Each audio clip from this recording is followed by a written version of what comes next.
आज मैं बात करने वाला हूँ, जब भी हमारे बच्चे में ग्रोस मोटर का इश्यू दिख रहा होता है तो हमें लगता है कि हम जंपिंग करा लेते हैं, कैच एंड थ्रो करा लेते हैं, रनिंग करा लेते हैं या कहीं से ऑब्स्टेकल क्रॉस करवा लेते हैं तो मेरे बच्चे का ग्रोस मोटर इंप्रूव हो जाएगा। ये ऐसा बिल्कुल नहीं होता।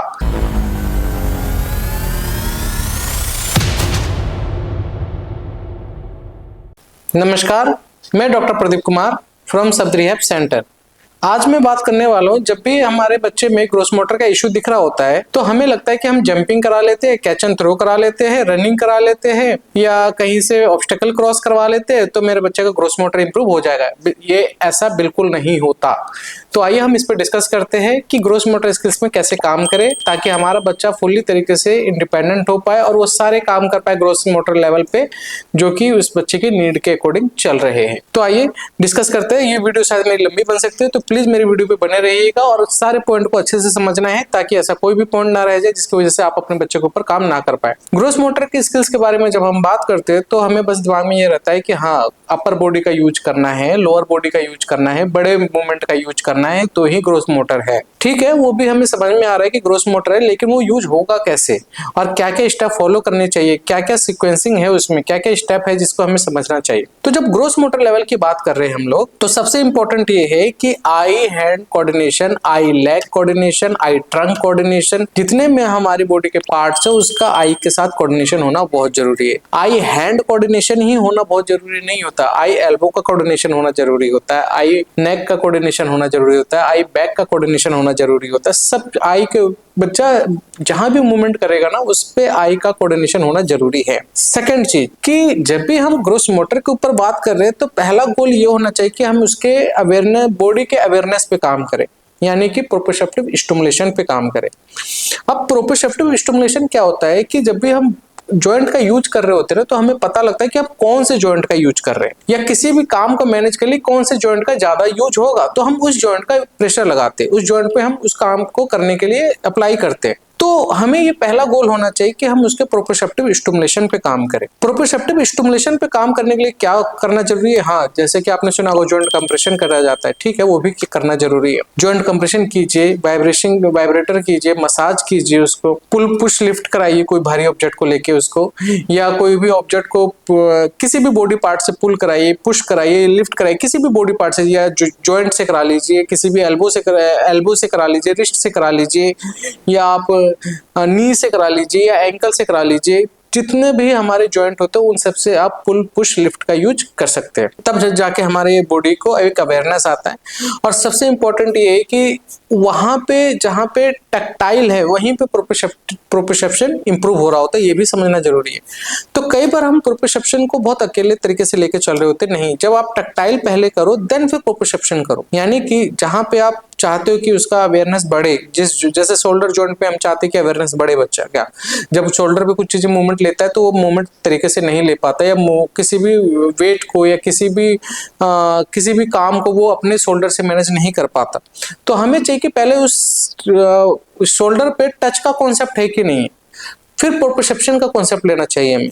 तो टच के साथ प्रोप्रियोसेप्शन का कॉन्सेप्ट जब लेके चला जा रहा है तो आपको ये समझना है कि हम जॉइंट पे जैसे मसाजर का यूज कर सकते हैं, वाइब्रेटर का यूज कर सकते हैं, या हम लोग उसके जैसे कंप्रेस कर सकते हैं उसकी बॉडी को, या हम जॉइंट कंप्रेशन दे सकते हैं, या हम जैसे शेकिंग दे सकते हैं, जैसे हम हिलाते अपने उसके शोल्डर को, या रिदमिक शेक हम जब करते हैं तो हम यहाँ से बच्चे के अवेयरनेस के ऊपर अवेयरनेस बढ़ा रहे होते हैं। होल्डिंग दे सकते हैं बच्चों को कि कोई भी मूवमेंट को होल्ड करके रखो, या इस तरीके से होल्ड करके रखो, या कोई भी ऑब्जेक्ट को उस पर्टिकुलर जॉइंट से होल्ड करके रखो, तो यहाँ से बच्चे का अवेयरनेस बढ़ता है। अब ये नहीं कि इसी पे ही बात बनेगी, एनिमल वॉक करने से भी बात बन जाती है, या पुल जैसे मैंने कहा कि क्लाइंबिंग करने से या होपिंग करने से या डिफरेंट तरीके के स्ट्रक्चर का यूज करने से जॉइंट अवेयरनेस आना स्टार्ट हो जाता है और इसमें कोई ज्यादा डिफिकल्टी नहीं होती। दिक्कत कहाँ होती है, जो मैं अभी नेक्स्ट स्टेप पे आने वाला हूँ वहां से दिक्कत स्टार्ट होगी, क्योंकि वो सब चीजों के ऊपर आप काम नहीं कर रहे होंगे, इन सब चीजों के ऊपर तो आप काम कर ही रहे होंगे। तो मान लीजिए कि जॉइंट अवेयरनेस आ गया बच्चे में, वो अपने बॉडी का जॉइंट का हर तरीके से प्रेशर लगा पा रहा है और हर तरीके के काम को मैनेज कर पा रहा है। सेकेंड चीज है कि बैलेंस एंड कोऑर्डिनेशन। जब हम बैलेंस पे बात करें और कोऑर्डिनेशन पे बात करें, तो जब हम कोऑर्डिनेशन की बात कर रहे हैं ना, तो बायलैटरल कोऑर्डिनेशन कैसा है, बायलैटरल कोऑर्डिनेशन या यूनिलैटरल कोऑर्डिनेशन कैसा है? अब वन हैंड से 1 लेग से प्रेशर लगाना या कोई भी काम को मैनेज करना बच्चे के लिए इजी हो जाता है। कई बार नहीं भी होता तो वो भी सिखाना पड़ता है हमें, लेकिन यूनिलैटरल कोऑर्डिनेशन डेवलप हो जाता है जल्दी से। जब हम बायलैटरल कोऑर्डिनेशन की तरफ आते हैं तो फिर दिक्कत स्टार्ट हो जाती है। बायलैटरल कोऑर्डिनेशन ये कहता है कि हैंड से कुछ कर रहे हो, दूसरे हैंड से कुछ कर रहे हो, वन हैंड लेग से कुछ कर रहे हो तो हैंड से कुछ कर रहे हो। तो कुछ सामान में हैंड्स में मैंने पकड़ा हुआ है लेकिन लेग से कुछ और मूवमेंट ले रहा हूँ। तो बच्चों के ना दोनों लिम्ब का अलग अलग तरीके से कोऑर्डिनेशन करना ही बायलैटरल कोऑर्डिनेशन कहलाता है। अब हम क्या करते हैं, या तो वन हैंड से एक ही काम कराते हैं, लेग से कोई एक ही काम करा रहे होते हैं, या लेग को रेस्ट पे छोड़ देते हैं, हैंड्स को कुछ काम दे रहे होते हैं, या हैंड्स को रेस्ट पे छोड़ देते हैं, लेग से काम दे रहे होते हैं।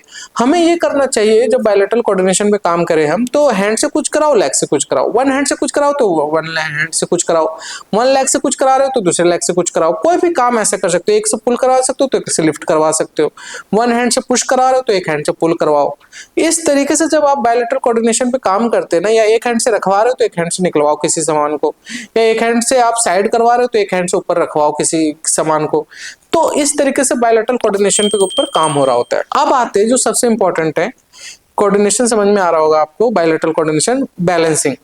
बैलेंसिंग को जितना भी आप हाइट पे लेके जाए और जितना आप डिसबैलेंस सरफेस पे लेके जाए तो बच्चे का समझ लीजिए बैलेंस इंप्रूव हो रहा है। मेरे फिर से बात समझिएगा, जितने भी हम हाइट पे लेके जाते हैं बच्चे को और जितने ही कम सरफेस में लेके जाते हैं बच्चे को, और जितना ही हम जैसे कम सरफेस के साथ साथ जैसे हम हाइट पे लेके जा रहे हैं और कम सरफेस भी यूज कर रहे हैं, तो हमारे बच्चे के जो बैलेंसिंग है उसमें इंप्रूवमेंट देखने को बहुत अच्छे से मिलता है। तो उसके साथ साथ अगर हमने वेट भी मैनेज करना सिखा दिया बच्चे को बैलेंस एंड कोऑर्डिनेशन में, बैलेंस के साथ बैलेंस करवा रहे, जब हम, मेरी बातों को फिर से समझिएगा कि जब हम हाइट पे लेके जाते हैं बच्चे को ना, तो बच्चे का जो ग्रेविटेशनल इम्पैक्ट है ना बच्चे की बॉडी के ऊपर या हमारी बॉडी के ऊपर, जब भी हम हाइट पे जाते हैं तो हमारा ग्रेविटेशनल इम्पैक्ट कम होने लग जाता है। तो हमारी बॉडी को जो कंट्रोल कर रहा होता है ना, वो ग्रेविटी कंट्रोल कर रहा होता है। तो जब हाइट पे लेके जा रहे हो तो ग्रेविटी का असर खत्म होता है।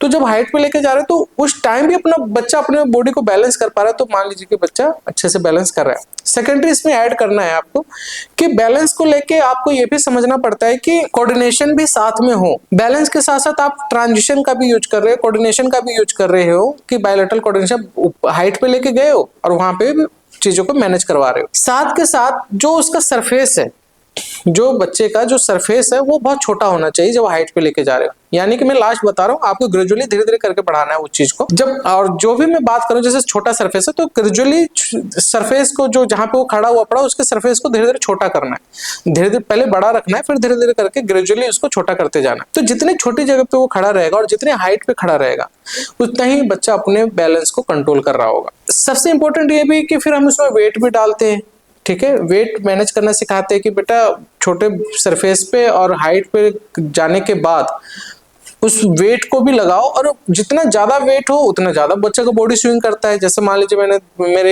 मैं 15 किलो का वजन उठा लूं, मैंने कभी उठाया नहीं, तो एकदम से बॉडी मेरी स्विंग करने लग जाएगी। तो बच्चे को भी उसी तरीके से कॉन्सेप्ट देना होता है कि बैलेंस जब भी इंप्रूव है जब आप वेट के साथ अपनी बॉडी को मैनेज कर रहे हो। इसके बाद जो सबसे इंपॉर्टेंट है कि जब आप हाइट पे भी लेके जा रहे हो, छोटा भी सरफेस कर रहे हो, वेट भी दे रहे हो, तो जो सरफेस का जो पाथ है ना वो डिसबैलेंस होना चाहिए, बहुत ज्यादा डिसबैलेंस होना चाहिए। जब वो मतलब अच्छे से लेवल पे लेके जाओगे तो डिसबैलेंस भी धीरे धीरे करके कम मतलब बढ़ाना है। पहले तो आपको बहुत डिसबैलेंस सरफेस नहीं रखना है, जैसे वो इंप्रूव करने लग जाए अपने बैलेंस को तो डिसबैलेंस सरफेस भी बढ़ाना स्टार्ट कर देना, कि हिलता डुलता सरफेस हो या उबड़ खाबड़ सरफेस हो, जैसे अनइवन सरफेस हो, तब जाके बच्चे का बैलेंसिंग इंप्रूव हो रहा होगा। सबसे इंपॉर्टेंट अब यहाँ पे ये आते हैं कि बैलेंसिंग भी इंप्रूव कर लिया हमने।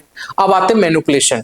मैनिपुलेशन कैसे करता है बच्चा? जब भी हम बच्चे के साथ वर्कआउट कर रहे होते हैं ना, तो हम एक चीज छोड़ देते हैं, वर्ड। हम बच्चे के साथ वर्ड बोलना छोड़ देते हैं। हम ये समझते हैं कि मेरा बच्चा मुझे दिखाए और मेरा बच्चा कर जाए। तो जो ग्रोस मोटर का जो लेवल इंक्रीज हो रहा होता है ना, वो विजुअल लेवल पे तो हो रहा होता है, लेकिन ऑडिटरी लेवल पे नहीं हो रहा होता, वो टैक्टाइल लेवल पे नहीं हो रहा होता है, वो परसेप्शन लेवल पे नहीं हो रहा होता। तो ग्रोस मोटर को इन सारे सेंसेस के साथ ऐड करना चाहिए हमें। अब मैं बोल रहा हूँ कि चलो सीधे पकड़ो, सीधे पकड़ने का मतलब नहीं पता बच्चे को। अच्छा चलो आगे से झुको और निकलो, झुक के निकालो अंदर से, तो वो नहीं पता लग रहा बच्चे को। तो जितने भी ग्रोस मोटर लेवल पे बच्चे का वर्ड यूज करना चाहिए, चलो ऊपर चढ़ो, नीचे उतर, जल्दी से उतर जाओ, तो जल्दी नहीं पता लगता, तो धीरे धीरे चलो, धीरे धीरे नहीं पता लग रहा बच्चे को। तो हम इतने सारे वर्ड यूज करें और इतने सारे वर्ड का कॉन्सेप्ट बच्चे के साथ लेके चले कि हम बोल रहे और बच्चा कर दे रहे हैं।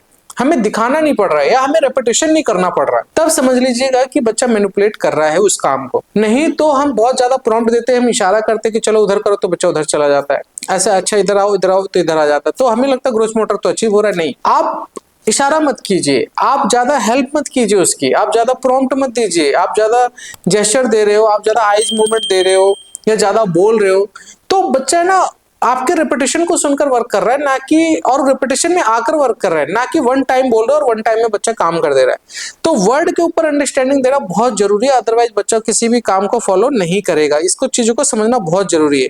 आपको ये समझना पड़ेगा कि बच्चों को इमिटेशन कितना आ रहा है, वर्ड की अंडरस्टैंडिंग कितनी आ रही है, एक्शन इमिटेशन, फिजिकल इमिटेशन, ये जितने भी इमिटेशन की बात करते हैं तो ग्रोस मोटर मैनिपुलेशन में यूज हो रहे होते हैं। ये समझो कि जब ग्रोस मोटर में जब हम इमिटेशन ले रहे हैं या जो भी वर्ड ले रहे हैं, तो वहां पे ना टारगेट सेट होना स्टार्ट होता है कि कितनी क्वांटिटी में किसी काम को करना चाहिए, किस लेवल पे काम को करना चाहिए, कितनी देर तक करना चाहिए, वो सारे कॉन्सेप्ट हमें ग्रोस मोटर में लेके आने पड़ते हैं, तब जाके हमारे बच्चों का ग्रोस मोटर स्किल्स इंप्रूव हो रहा होता है। नेक्स्ट चीज है मिड लाइन क्रॉसिंग।